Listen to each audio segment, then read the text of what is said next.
Hi, my name is Robert Besser. I'm the Executive Director of Operations here at Semper Solaris. I'm an IREC certified trainer for NABCEP, which stands for the North American Board of Certified Electrical Practitioners. I am an electrical engineer. I went to UCSD for it, and I've been doing renewable energy for approximately 18 years now. A lot of people out there will ask, how does a solar photovoltaic system work? The key elements to a solar PV system are the modules, the inverter, which converts the DC power to AC power, the main service panel, and the utility meter. And in some cases, also the battery if you have a battery integrated system.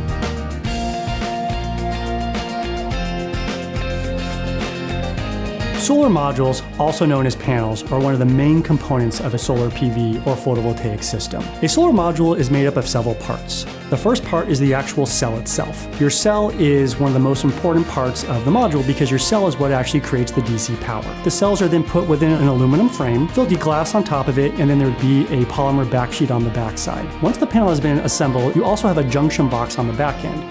What happens with the junction box is that you have two whips or wires that come out either side of it. And you take these and you connect them to the panel next to them if it's a DC system, or you would connect them directly to an inverter if it was an AC microinverter system. When it comes to actual solar modules themselves, there are several different types out there. For residential applications, the typical module out there is a monocrystalline or a polycrystalline module.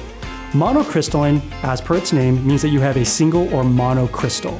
Because these cells are made from a single crystalline process, they have a very solid and dark colored look to them. The other part about this is that because it's monocrystalline, there's a lot more freedom or movement within the cell itself for the electrons to flow. Thus, monocrystalline panels have a slightly higher efficiency than polycrystalline panels. Polycrystalline, also sometimes known as multicrystalline, means that you have multiple crystals put together when you basically are making your cells. Because you have multiple crystals together, that's what kind of gives it that sparkled look to it. Also, because there's lots of crystals in there, there's a lot less free-flowing room for all the electrons, and because of that, there's more friction, thus resulting in a slightly less efficient panel.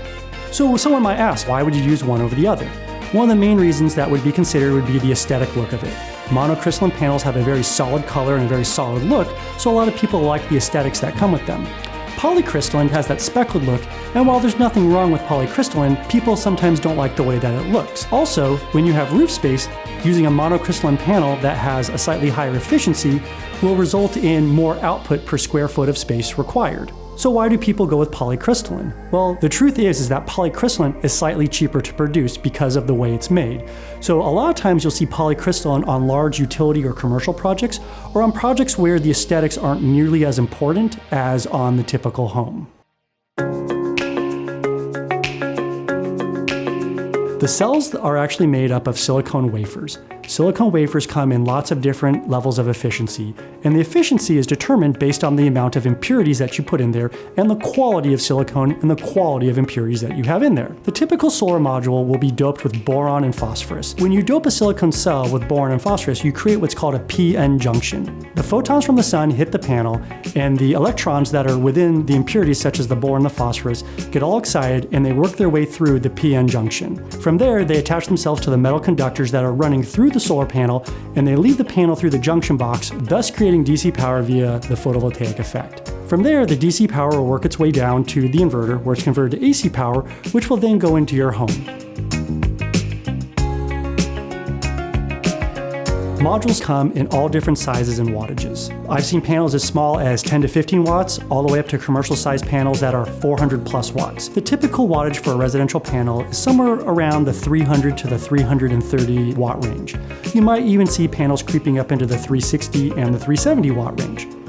So why don't we use higher wattage panels on residential applications? Well, it really comes down to size.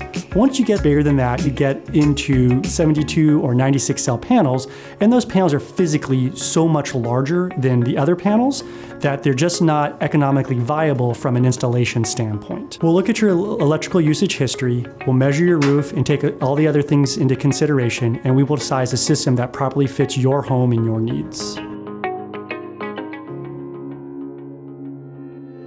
In most cases, people install their solar PV system on their roof. However, in some cases, if the roof is not ideal for solar in regards to shading, tilt, azimuth, or any other conditions, people will install ground mount systems as well. So the solar panels are typically installed on the roof. The modules are then attached to a racking system, which is then attached to roof jacks, which are flashed so that you have everything waterproofed, which are then attached to the substructure of your home to meet all the wind loading requirements. The solar panels are almost always going to be mounted on the roof to match the existing tilt and angle to maximize the aesthetics of the system, and the panels are best to be installed facing as due south as possible.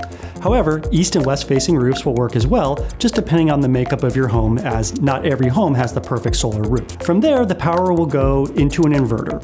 So because your home runs on AC power, you have an inverter or inverters, depending on the type of system you have, and the power will come from the solar panels as a DC current or direct current, where it then goes into the inverter and is converted to AC current or alternating current. The inverters, if it's a microinverter, will actually be installed on the roof directly underneath the solar panels, and you won't see them at all. However, if you have a centralized inverter, that inverter will be mounted down below on the outside wall next to your main service panel. If you do not want the inverter on the outside wall, or there isn't enough room for it due to clearance issues or other reasons, you can also mount the inverter inside the garage. Once the power goes into the inverter and it comes out as AC power, the power will then go into the main service panel or the sub panel of your home, depending on how your house is set up. And from there, the power will automatically go to any loads in your home, depending on where the load requirements are needed. At any given time, if the solar's output is greater than the demand or load of the home, the excess power will then go backwards through your main service panel, and it will actually spin your utility meter backwards. I know a lot of people may not believe that, but if you actually go outside, you will actually physically see your meter spin backwards, or if you have a digital meter, you'll see the arrow pointing to the left, which basically means that the power is going backwards. The excess power will actually go back into the utility where you are given a credit for it, so it's very possible that if you have solar on your home, that you could also be powering your neighbor's home at any given time if the output of your solar is greater than the load of your home at that given second.